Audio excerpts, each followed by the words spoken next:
Okay, so let me start by telling you guys just exactly what has been happening in the last several terms here.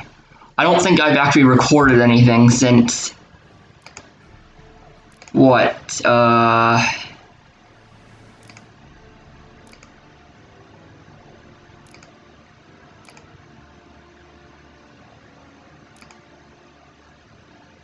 want to say probably like late December, well, actually probably late November of 1805 was the last time I actually recorded anything. Maybe actually not even since early November of 1805. Actually, yeah, it was. It was early November of 1805 that I actually last recorded anything. And let me just tell you, I skipped ahead quite a few turns, as you can see. I skipped all the way from turn like 21 to turn 38 because there's this one battle that I had in Romania and Moldavia against the Turks that I had intended to record, but I accidentally forgot to replay. And I didn't want to record it firsthand because I don't really think I say anything worthwhile while I'm actually fighting a battle. And so I only intended to save the replay, but I forgot to do that. And so after that happened, it was a pretty straight shot for me to just take to go on and then invade Romania and take that. And as far as Western Europe is concerned, I'll show you a little bit more once I load up the game here.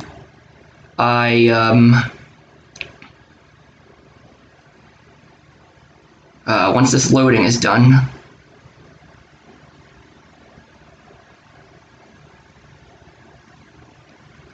I have that right there.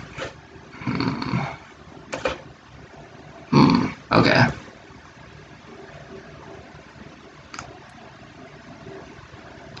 I fought the French in a very, very bloody fight.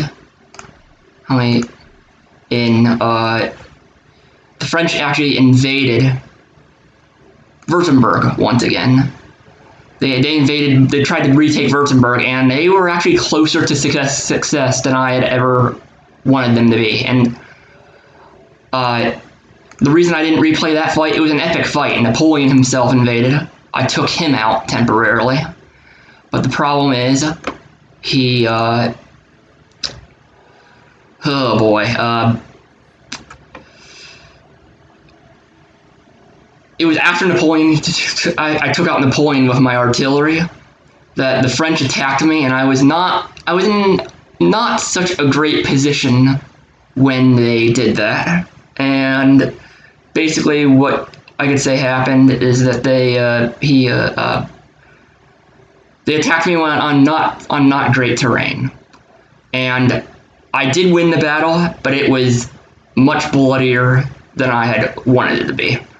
I had 2,600 men, give or take, and Napoleon's, quote-unquote Napoleon, since he wasn't really around anymore after when the main battle began, they had about 2,000, and they attacked me on very crappy terrain. I lost about half of my army of 2,600. The French lost 1,500.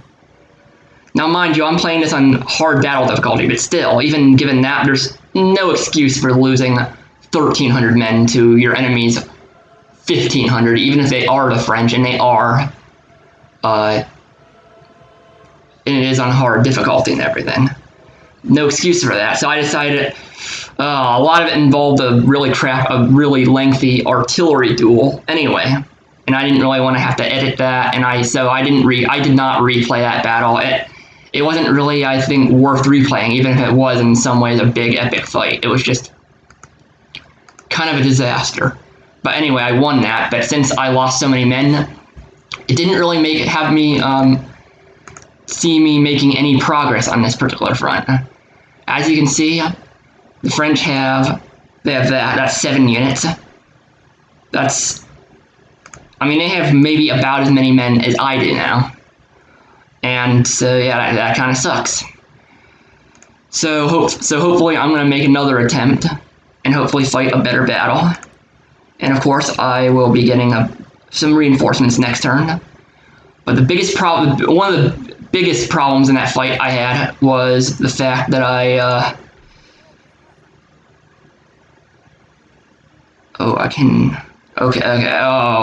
that's the problem with artillery is I can only recruit it in. So far, I think I can only recruit in St. Petersburg. None of these places, for some reason, can allow me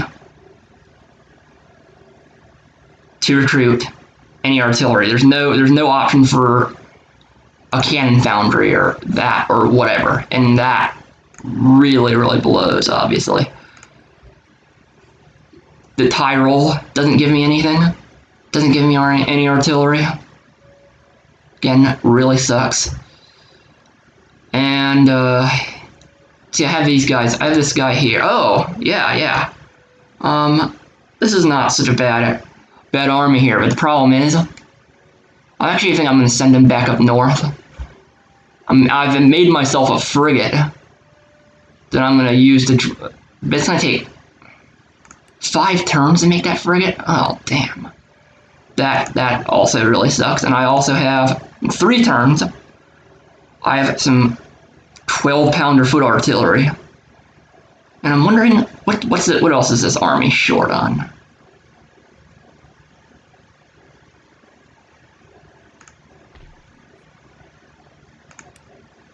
Plenty of cavalry. Oh, plenty of artillery. You know what? Let me plenty of cavalry, plenty of artillery.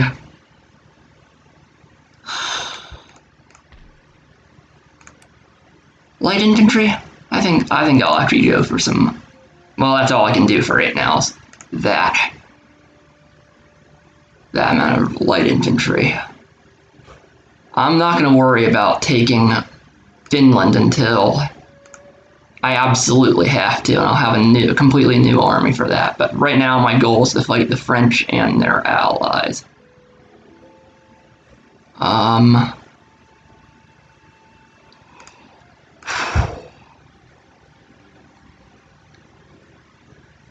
I'll probably.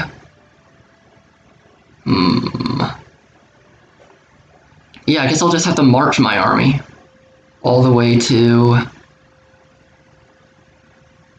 friendly territory and invade. I'll probably end up invading Holland through Cleves after I have this army up to some sort of speed. And to do that, obviously, I think I want this artillery to spawn, as well as maybe 2 more light infantry. And I think after that, it'll be a perfect army with which to try and invade the Netherlands. And I should have a lot of artillery. 3 of them being 12-pounders, which is really awesome. Anyway, what I've also done, the Italians took the Tyrol, but they decided to. So yeah, the Italians took the Tyrol. I took it back from them because they left it. Or no, sorry, the French took the Tyrol, but they left it virtually undefended, and so I took it. Then the Italians took it back because I abandoned it because I realized, oh shoot, the Italians have way too many men. I'm not going to be able to hold these, and I need those to be in the Munich area and everything to hold down order there. And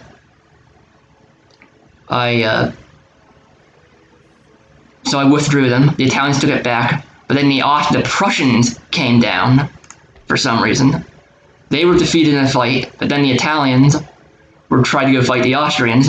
The Austrians defeated them in a fight, forced them to withdraw back to their capital. I came back and retook Tyrol. So I got that extra region, so that's cool. But, I've recruited so many men that I'm starting to wear down my expenses and military spending, but you know what? Honestly, I don't really have too big of a problem with that. I probably won't even be making 3,000 after all the new recruitments that I'm planning, but hopefully I can take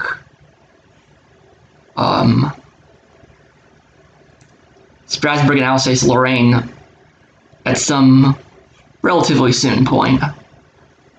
All that matters to me is that I can have more men in Stuttgart than the French could possibly invade from Alsace-Lorraine. And so that's pretty much where things stand on the French front. On the Turkish front, again, as I said, I had a battle in Moravia where they tried to take it back from me.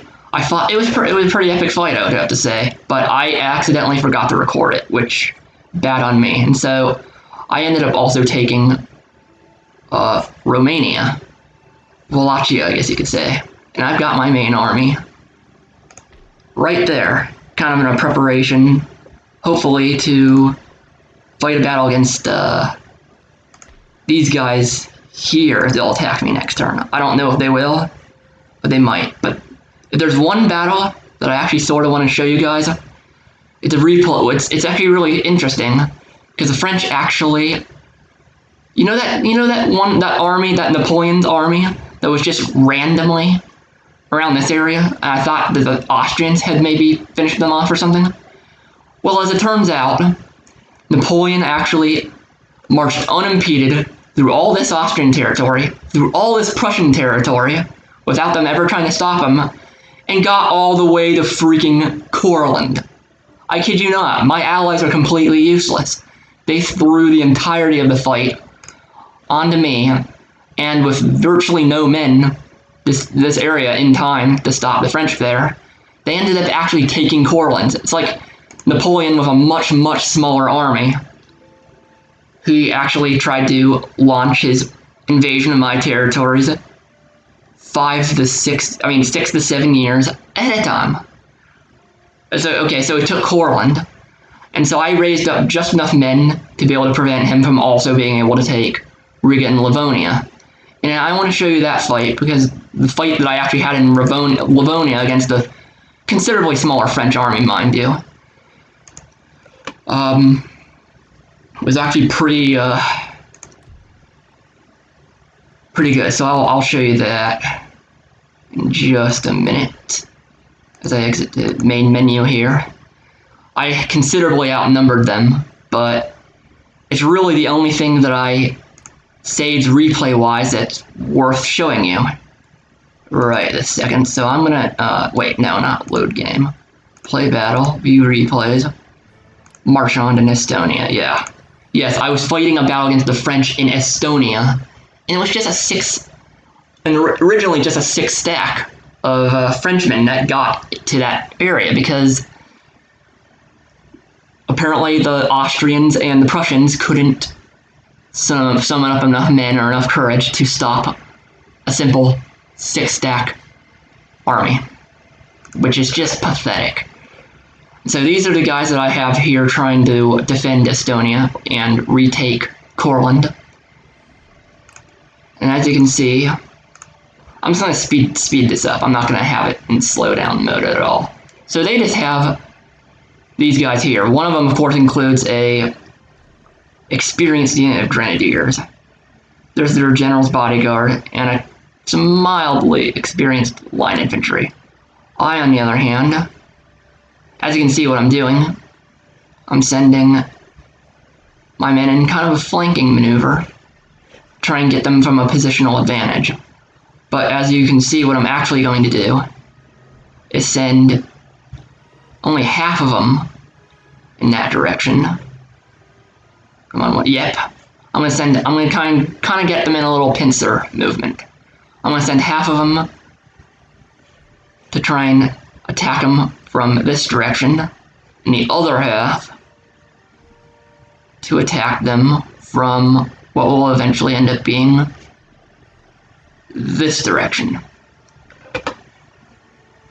And the French, of course, are redeploying every which way because they don't really know what to do when you send half your army to attack them from one direction and half your army to attack you from another direction. So you watch, I think they're gonna kind of be in a little bit of a of a limbo here. It's going to be pretty damn funny. A little bit of a lingo.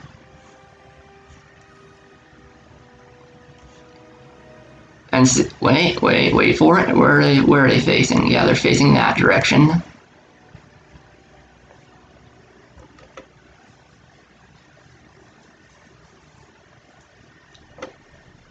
And my men are coming around the corner as they come. Alright. They probably should be paying attention to. Oh yeah, this is when they start to. Yep. Their grenadiers decide to alone come and attack.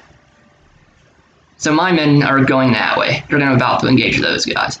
Okay, but they're grenadiers. I try to get my men out of the way of their grenades, but I'm only moderately successful. And so I also send in my cavalry to try and harass their grenadiers. And so I get them, obviously. Their grenadiers gone. So now I've got part of my men engaging two of theirs, but now I've also got, what do you know, a bunch of them engaging from this direction. Somehow my men are a little shaken because they're raw and I don't have great morale. Those guys try to attack them directly. I kill their general, and then I just send all my guys into a melee to attack them like that. Jean-Gabriel Marchand. And that is basically the end of the battle. And do I continue it? Oh, I do continue it.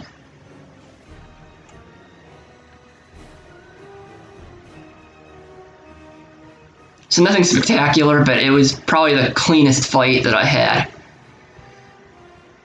here. And I send my cavalry, my hussars, to maybe tackle the rest of these guys if they can catch up. I'm not sure if they're going to, but I guess they can try. My old friend. I only have 16 left anyway, but the more you take out, the better. And if I remember correctly, I actually do manage to eliminate this entire enemy force. Like the unit just keels down and dies because I take out so many of their men. I just need to wait until it ends. If only the battle against Napoleon's 2,000-man force had gone as smoothly. I won, but it was much bloodier than it should have been, and it only allowed me to basically defend against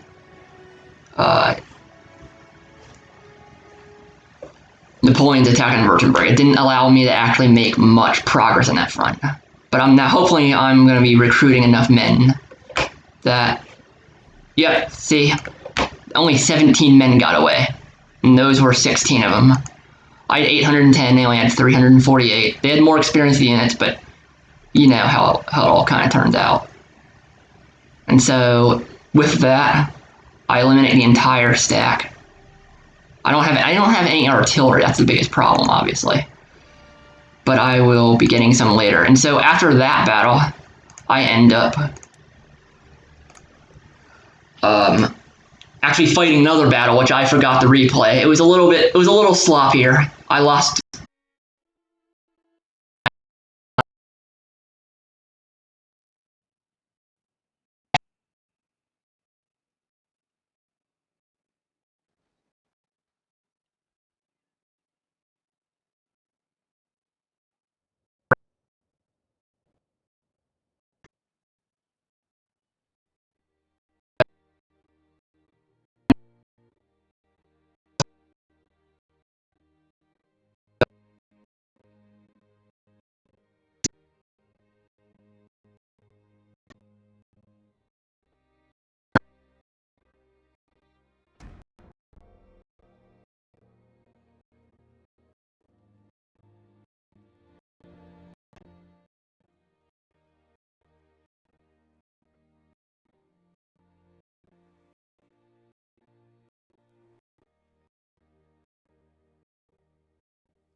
unused land suitable for farming.